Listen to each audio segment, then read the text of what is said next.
Hi everyone, I'm Helen Marshall. I'm a science fiction writer, and last year my first book came out. It was called The Migration, which was all about, you guessed it, a global pandemic.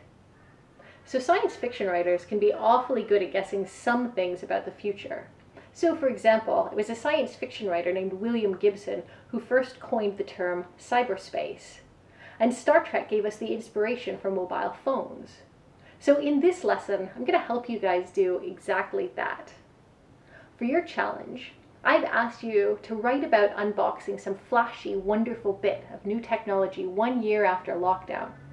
Now remember, it can be anything in the world, or more precisely, it can be something that doesn't even exist in the world now, but maybe will one day. So here's what I want you to do. 1. Start off by observing the present. Observation is a skill that is so useful for writers. I want you to think about what you've been doing differently since you went into lockdown. Are you on your phones more? Are you on your phones less?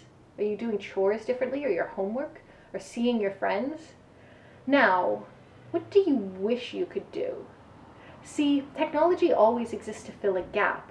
It serves a purpose. 2. Next, I want you to imagine the thing itself. Don't worry about how it works. Science fiction writers get that wrong all the time. Instead, focus on how it changes your life for the better. What will it allow you to do that you've always wanted to do? The last step, 3, is to push it further. What are things going to be like if everyone, or even most people, has one of these? How will the world be different? All right, time to get to it. Don't forget to send us your postcard from future Queensland. I can't wait to see what you've come up with.